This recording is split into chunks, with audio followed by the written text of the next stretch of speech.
Nah, jadi soal pretest kemarin sebenarnya saya buat sangat basic. Tidak ada soal-soal yang benar-benar berupa tantangan. Ya, jadi cuma mengecek saja apakah teman-teman itu sebelumnya itu udah belajar astronomi atau belum. Dan juga saya tampilkan juga kan beberapa soal matematika dasar ya gitu. Nah, jadi langsung aja ya kita bahas nih. Buat nomor satu, eh kayak gini ya. Jadi di sini sebenarnya diberitahu bahwa tangan X ya itu adalah 15/8. Terus ditanya cos X-nya berapa. Ya di sini banyak cara.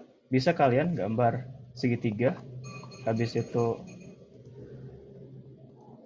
ya, habis itu bisa dibuat ya bahwa sisi depan itu 15, sisi samping 15 gitu. Kalau sisi miring ya, berarti kan Pitagoras gitu ya dari eh, ya kalau kita hitung pakai Pitagoras jadinya kan bentar,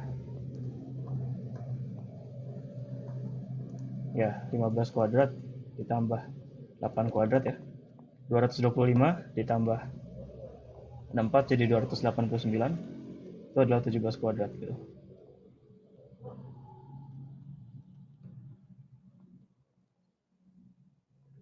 Jadi oke, okay. Kalau kosinus itu kan sisi samping per sisi miring ya. Jadi 8/17. Jadi jawabannya A. Atau kalau kalian pakai cara lain juga boleh ya. Misal ya, kan trigonometri di segitiga datar ya. Itu kan sebenarnya diatur oleh persamaan itu ya. Maksudnya gini, itu persamaan masternya gitu ya. Itu adalah ya cos kuadrat theta ditambah sin kuadrat theta ya. Itu sama dengan satu gitu. Atau dari sini juga teman-teman bisa uh, cari tahu ya. Kalau kita bagi kedua ruas dengan kosinus kan jadinya satu ditambah tangan kuadrat theta ya. Itu bakal jadi sama dengan satu per cos ya. Itu jadi sama dengan secant kuadrat gitu. Dan ini adalah satu per cos kuadrat. Iya maksudnya kayak gini. Jadinya kita bisa dapatkan bahwa kayak cos kuadrat theta ya. Jadi cos theta bentar. Itu adalah akar dari satu per satu ditambah tangan kuadrat theta gitu. Ya. Jadi trigonometri itu sangat penting di astronomi. Saya anggap kalian sudah belajar kan di awal-awal kelas 10 gitu. Jadi harus sangat dikuasai. Oke, lanjut. Nah, nomor 2 ini sudah masuk astronomi sekali ya. Jadi di sini saya lupa menambahkan maksimum kemarin ya. Gitu. Kalau nggak ada maksimumnya berarti itu bakal location dependent. Jadi harus diketahui lintangnya berapa gitu. Nah, jadi yang buat soal ini, hmm, kalau yang belum tahu, jadi harus belajar dulu. Walaupun sebenarnya ini sederhana soalnya, gitu. Jadi ada ya namanya rumus setengah busur harian, cosinus Hauer angle ya. Hauer angle itu juga apa? Nanti mungkin kita bisa belajar. Itu sama dengan minus tangan lintang, tangan deklinasi, gitu. Ini kan kondisi maksimum. Kondisi maksimum itu terjadi entah pada saat solstice, ya, pada saat titik balik antara musim panas atau musim dingin gitu ya, atau musim ya atau sebaliknya gitu. Jadi dari data maksimum ini ya, maka deklinasi matahari juga sifatnya itu maksimum gitu, entah plus 23,5 atau minus 23,5 gitu. Jadi kita anggap ya, kita ambil yang di arah utara dulu. Jadi deklinasi mataharinya itu adalah 23,5 di sini. Nah, habis itu kita olah data dari ini ya, bahwa rasio maksimum antara minimumnya itu 2. Di sini artinya kan kalau panjang siang itu sama dengan 2 kali panjang malam, kalau kita punya satu hari itu 24 jam, ya maka yang dimaksud itu adalah bahwa siangnya itu adalah 16 jam dan malamnya itu 8 jam. Seperti itu. Jadi nanti kita bisa translate ke hour angle ini jadinya. Hour angle itu menandakan setengah busur halian. Jadi 12 jam itu bakal dikonvert ke dalam 180 derajat gitu ya. Setengahnya itu berarti 12 jam, setengah dari lingkaran bola jadinya kan 180 gitu. Jadi kayak 2/3 dari 180 yaitu adalah 120 derajat. Nah jadinya kita tinggal substitusikan ya. Nanti dapat jawabannya ya 49. Nggak ada opsinya ya. Ini udah saya tambahin. Kemarin itu nih 45 jawabannya gitu. Oke, mungkin barangkali ada yang mau bertanya, tapi kalau misalnya belum belajar, gak usah nanya dulu, nanti kita juga bakal bahas di, kalau nggak di akhir sore nanti ya di pertemuan malamnya, kayak gitu. Oke, kayaknya kita lanjut aja ya. Sekarang nomor 3 nih.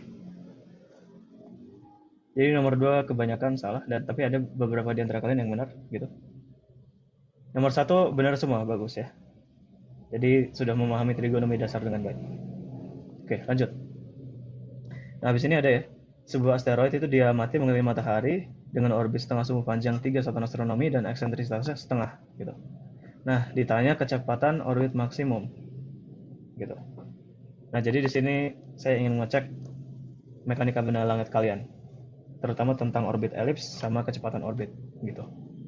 Nah, jadi di sini kita sebenarnya bisa langsung pakai rumus jadi ya. Kalau lihat buku kalian boleh langsung pakai. Tapi sebenarnya di sini tuh ya kecepatan orbit elips itu sebenarnya bisa kita tulis sebagai ini ya. Bentar.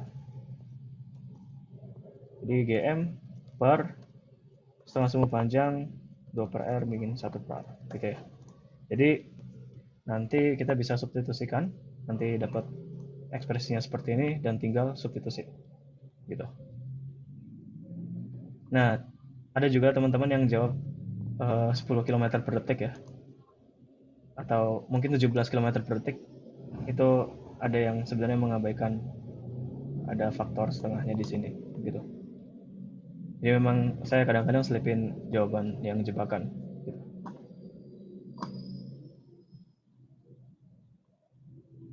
Jadi ada yang menghitung tapi tidak ada faktor ininya ya. Itu jadi harus lebih teliti lagi. Oke. Jadi jawabannya sama dengan kecepatan bumi ya, kira-kira 30 km per detik. Oke, jadi jawabannya dia. Oke, lanjut lagi. Nah, di sini tentang hukum Hubble. Jadi hukum Hubble kan menyatakan bahwa ada rasio linear ya terhadap kecepatan radial galaksi, terus ya terhadap jaraknya berapa. Nah, di sini sudah saya kasih tahu jaraknya 2,5 juta tahun cahaya, gitu. Nah, terus jadi kita tinggal substitusikan ke sini ya. Tapi ingat, di sini kan satuannya 67 km per second per megaparsec. Jadi satuan jarak yang harus kalian hitung di sini juga harus dalam parsec gitu. Jadi beberapa di antara kalian ada yang nggak nge-convert ini dulu. Nanti jadi jawabannya 170 gitu ya. Nanti yang benar itu jawabannya yang B. Gitu aja ya. Ya singkat aja karena kita harus belajar nanti. Nah, habis itu nomor 5 ini ditanya rasio kecepatan lepas antara bulan sama bumi. Nah, itu ada rumus jadinya. Akar 2GM per R. Dan di sini kita tinggal bandingkan aja semuanya, nanti dapat jawabannya adalah 0,27. Seperti itu. Ya, lanjut lagi. Terus di sini ada nomor 6 ya. Pertanyaan tentang matematika dasar, tentang vektor. Kalau di SMA ini kelas 12 kalau nggak salah diajarinnya. Di fisika kayaknya udah pernah dipelajari di waktu kita itu membahas tentang torsi atau momentum sudut, harusnya dibahas juga. Nah, di sini ada vektor yang kita nggak tahu arahnya kemana, ya, tahu panjangnya doang sama sudut di antara keduanya. Terus kita disuruh menghitung ini. Jadi kita bisa langsung gunakan rumus panjang vektor dari perkalian cross ya, yaitu vektor 1 dikali vektor 2 panjangnya berapa, terus dikalikan dengan sinus. Gitu ya. Nah, jadi kita harus operasikan dulu vektor B cross A ini apa ya.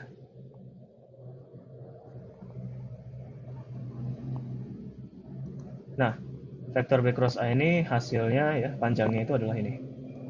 Panjang A, panjang B, kalikan sinus 63. Jadi jawabannya segini. Bukan, maksudnya panjangnya segitu. Nah, habis itu harus kita operasikan lagi vektor yang hasil ini dengan vektor A. Ya. Nah, tapi di sini ada informasi yang tersirat ya. Karena dari sifat perkalian cross, mungkin kita juga bisa review nanti ya. Besok ya. Karena ini mekanika pembahasannya nanti, aplikasinya. Jadi A cross B itu menghasilkan vektor yang tegak lurus A sama B sekaligus. Gitu. Jadi A cross B di sini sudah otomatis tegak lurus terhadap A ya. Makanya jadinya sinus yang ya ini jadinya 90 derajat. Dan kalau kita hitung ya berarti panjang A dikali panjang A cross B. Langsung aja. Dan ya tinggal dikalikan jadi jawabannya 36,6. Seperti itu. Oke, lanjut. Nomor 7. Ini berisi tentang sebenarnya ini termasuk pembahasan astrofisika, yaitu tentang modulus jarak. Jadi kalau kalian sudah pernah latihan ini ya langsung tinggal substitusi aja. Jadi dapat jawabannya adalah 9120 parsec. Gitu. Oke. Nah, nomor 8 ini. Jadi ditanyakan 10 tahun Masehi itu berapa kali revolusi bulan ya terhadap bumi. Nah, di sini saya pengen ngecek pengetahuan kalian tentang periode sinodis sama periode sideris gitu. Jadi kayak definisi panjang bulan itu kalian harus bisa bedakan semuanya ya. Misal ada bulan yang ya bulan kalender gitu ya. Januari Februari yang ya 29, enggak, maksudnya yang 30 atau 31 hari, atau ya bulannya yang di bulan kalender Hijriah ya, yang antara 29 atau 30. Atau di sini ya ada definisi lagi yaitu periode revolusi bulan, dan itu semua ternyata berbeda gitu. Nanti malam kita bahas ya tentang definisi periode tersebut. Jadi di sini yang dimaksud dengan periode revolusi bulan itu adalah periode siderisnya ya. Istilahnya nanti kita bahas ya. Dan itu besarnya 27,3 hari gitu. Bukan 29, bukan 30. Jadi nanti jawabannya adalah ini ya, 133 hari. 133 kali. Kayak gitu.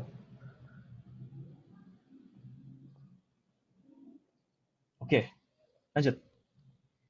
Nah, ini ada segitiga sembarang, panjang sisinya 456, ditanyakan sudut terbesar gitu.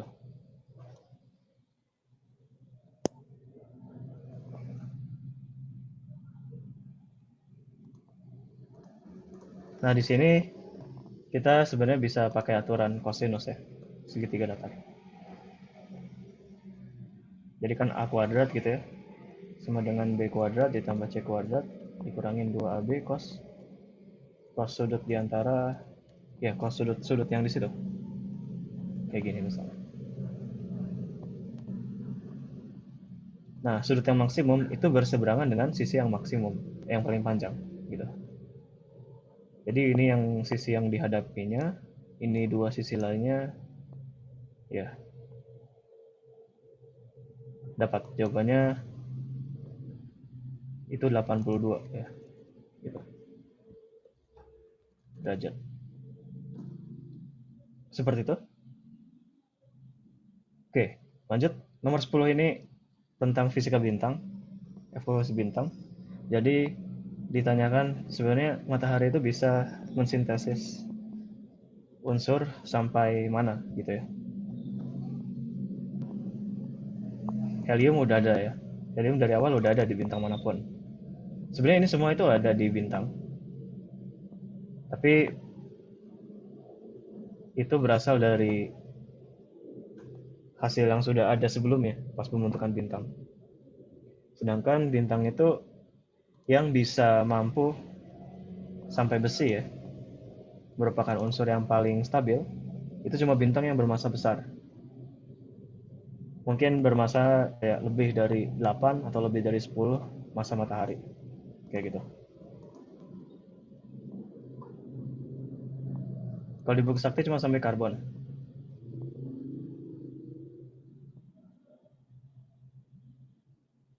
Ya udah berarti yang jawab karbon kayaknya benerin aja ya. Karena referensinya buku sakti.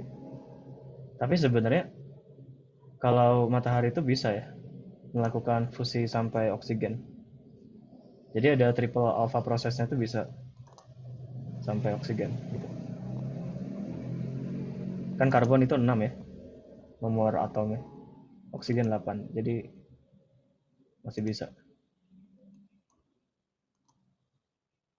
Jadi memang nanti ya pada akhirnya kalau white dwarf itu entah karbon atau karbon oksigen atau sampai oksigen neon gitu hasil akhirnya.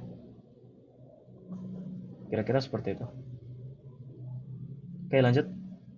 Nah ini harus digambar ya. Kayaknya nanti kita bahas aja nih. Jawabannya 66,5. Seperti itu. Nomor 12 juga ini harus digambar. Tapi di sini kita bisa eh, ingat ya bahwa bulan tiap harinya ya. Maksudnya gini, bulan pada hari berikutnya kayak terbit terlambat. Kira-kira